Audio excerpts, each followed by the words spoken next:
নমস্কার। আশা করি আপনারা ভালো আছেন, সুস্থ আছেন। আপনারা সর্বদাই ভালো থাকবেন, সুস্থ থাকবেন। তান্ত্রিক সুদর্শন কবিরাজ ইউটিউব চ্যানেল দেখার জন্য আপনাদেরকে অসংখ্য অসংখ্য ধন্যবাদ। আমার এই ভিডিওটি অবশ্যই শুরু থেকে লাস্ট পর্যন্ত দেখবেন, কারণ টেনে দেখলে কোনো কিছু বুঝবেন না। আর আমার ইউটিউব চ্যানেলে যদি নতুন এসে থাকেন তাহলে অবশ্যই আমার ইউটিউব চ্যানেলটিকে সাবস্ক্রাইব করে আমার পাশে থাকবেন। তো আজকে আপনাদের মাঝে যে বিদ্যা দিতে এসেছি, এটা অতি প্রাচীন মন্ত্র এবং আমার পার্সোনাল একটা জিনিস। আমার পার্সোনাল জিনিস আপনাদের হস্তে তুলে দিচ্ছি। আপনারা হয়তো থাম্বনেল দেখে বুঝেই গিয়েছেন যে আজকে কি বিদ্যা দিতে চলেছি। তো অনেক শিষ্যরা আমাকে রিকোয়েস্ট করেছে যে গুরুজি কোনো দর্পণ বা কোনো কিছু দেন, যেন আমরা শহরে আছি, শহরে তো রুগীদের বিশ্বাস করাতে হবে, যে এমন কিছু কিছু দেন যেন তাদের মনের কথা যেন বলে দিতে পারি, সে কথার বিশ্বাসে যেন সর্বদাই তারা উৎসর্গ হয়, যেন আমাদের কাজ দেয়, যেন তাদের কাজ করে দিতে পারি, গ্যারান্টি সহকারে তাদের যেন কাজ করে দিতে পারি, এমন কিছু মন্ত্র বা কোনো কিছু থাকলে দেন। তো সেই শিষ্যদের কথার উপর ভিত্তি করে আজকে আপনাদের মাঝে আমার পার্সোনাল জিনিস আমি আপনাদেরকে দিচ্ছি। এই মন্ত্র আমি যে নিয়ম প্রসেসে আপনাদেরকে বলবো, সেই নিয়ম প্রসেসে যদি আপনারা করতে পারেন, তাই আমি 100% গ্যারান্টি দিচ্ছি যে অবশ্যই অবশ্যই অবশ্যই কাজ হবে। যে ব্যক্তি, যে রুগী বা অন্য কোনো ব্যক্তি যদি আপনার সামনে আসে, কিছু জানার বিষয় নিয়ে যদি বলে আমার কি বিষয় নিয়ে জানতে চেয়েছি না হয়েছে, আমার কি হয়েছে না হয়েছে বলে দাও, এই মন্ত্রর দ্বারাই আপনারা খুব সহজেই তার মনের কথা, পেটের কথা সব কিছু কান্টের মতন বলে দিতে পারবেন।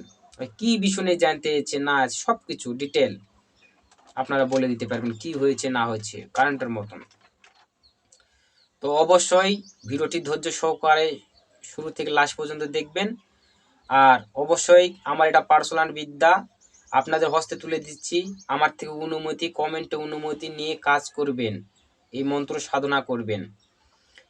এই আমার অনুমতি নেবেন কমেন্টে, এবং ভিডিওটি অবশ্যই একটা লাইক করবেন। এর আগে একটা কথা বলে নেই, সামনে 26 তারিখ, ইংরাজি 26 তারিখ আমার শিবরাত্রি, বাবা ঠাকুরের পূজা। আপনাদের সবাইকে নিমন্ত্রণ, আপনারা সবাই আসবেন। আর যে শিষ্যরা আছে তাদেরকে আমি বলতেছি, তারা অবশ্যই শিবরাত্রির এই বাবা ঠাকুরের পূজাতে আসবে। যে শিষ্যরা আসবে তাদেরকে সর্বদা একটা করে আমার পার্সোনাল থেকে তাদের শরীর বন্ধ করার একটা করে কবচ দেওয়া হবে। কারণ সর্বদাই শরীরে কবচটি দেওয়া থাকবে আমার এটা, আমি তাবিজ ক্রিয়া করে দেবো। এই তাবিজটা সর্বদা শরীরে থাকার পরে কোনো তান্ত্রিক বানবিদ্যা কর্মবিদ্যা করতে পারবে না, বা সর্বদাই কোনো অপদেবতা বা অপপ্রেত এগুলো কোনো কিছু ক্ষতি করতে পারবে না। সর্বদাই যে কাজে যাবে সে কাজে সর্বদাই জয়যুক্ত হবে। এটাই সর্বদাই এটা কবচ তাদেরকে দেওয়া হবে। আপনারা অবশ্যই আসবেন। আর আজকের যে দেওয়া বিদ্যাটি আপনাদেরকে আমি নিয়ম প্রসেস বলে দিচ্ছি। প্রথমে আমি স্ক্রিনে মন্ত্রটি দিয়ে দিচ্ছি, আপনারা ধৈর্য সহকারে মন্ত্রটি দেখে নিন, এবং মুখেও বলে দিচ্ছি, আপনারা শুনে নিন। তারপরে কিভাবে কি করতে হবে সেই নিয়ম প্রসেস আপনাদেরকে বলে দিচ্ছি। মন্ত্র হচ্ছে ইয়া ইসরাইল ফি মিকরাইল ইয়া জিব্রাইল ওয়া আরজাইল সর্ব ইনসান কা দিলের খবর মিলা দে মেরা নিরঞ্জন আল্লাহ কি দোহাই। স্ক্রিনে আপনার যে মন্ত্রটি দেখলেন, এই মন্ত্রটি আপনাদেরকে করতে হবে শনিবার কিংবা মঙ্গলবার থেকে।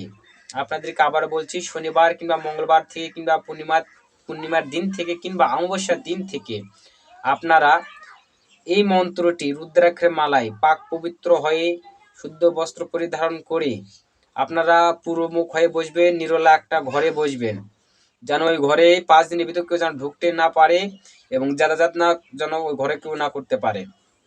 সর্বদাই ওই আসন, যে আসন পারবেন সেই আসনটি পাড়ায় থাকবে।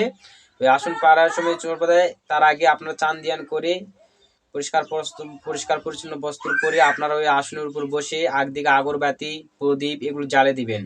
জ্বালে দিয়ে গুরুর নাম স্মরণ করে, যার ইষ্ট দেবতা আছে তাকে স্মরণ করে, কিংবা মুসলিম ভাই দাদারা হলে আল্লাহ রাসূলের নাম স্মরণ করে আপনারা এই মন্ত্রটি রুদ্রাক্ষের মালায় জপ করবেন।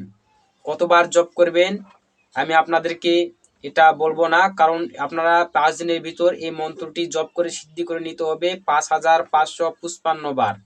এই 5 দিনের ভিতর আপনারা কয়বার জপ করবেন, কয় মালা জপ করবেন আপনাদের এটা ব্যক্তিগত ব্যাপার, কিন্তু এই 5 দিনের ভিতরে আপনারা এই মন্ত্রটি সাধন করে নিতে হবে, মন্ত্রটি জপে নিতে হবে 5555 বার। আপনারা এই মন্ত্রটির রুদ্রাক্ষ মালায় জপ করার পরে এই মন্ত্রটির শক্তি আসবে, পাওয়ার আসবে, তারপরেই আপনারা এই মন্ত্র দ্বারাই অন্য মানুষের মনের খবর আপনারা বলে দিতে পারবেন।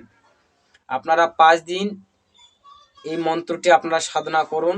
সাধনা শেষ হয়ে গেলে 5555 বার এই মন্ত্রটি 5 দিনে জপে নেওয়ার পরে তারপরে যখন যে ব্যক্তি, যে রোগী আপনার সামনে আসবে, আপনারা তাই মন্ত্রটি 7 বার মনে মনে বলে 7টি বুকে ফু দিয়ে আপনার তার চাই ওই রোগীর দিকে চাই দেখবেন, আর অটোমেটিক আপনারা বলে দিতে পারবেন যে ওই ব্যক্তি কি বিষয় নিয়ে জানতে চেয়েছে না আসে। এই তন্ত্র শক্তির দ্বারাই একজন ব্যক্তি আপনার কানের কাছে গুনগুন করে বলে দিবে এই বিষয় নিয়ে জানতে চাই, এই সমস্যা হয়েছে। আপনার কানে শুনবেন আর বলে দিবেন, কানে শুনবেন আর বলে দিবেন ভর করে। আর যেটাই বলবেন কারেন্টের মতন 100% তার সঠিক হয়ে যাবে। তো আশা করি আপনারা বুঝতে পেরেছেন। অবশ্যই আমার তো অনুমতি নিয়ে আপনারা এই সাধন করবেন, তাহলে অবশ্যই ফলপ্রসূ হবেন। আর অবশ্যই একটা ভিডিওটি লাইক করবেন। আর আমি ইউটিউব চ্যানেলে যদি নতুন এসে থাকেন তাহলে অবশ্যই আমার ইউটিউব চ্যানেলটিকে সাবস্ক্রাইব করে আমার পাশে থাকবেন। তো আজ এই পর্যন্তই। আপনারা ভালো থাকুন, সুস্থ থাকুন। দেখা হচ্ছে আবার কোনো নতুন ভিডিওতে। নমস্কার।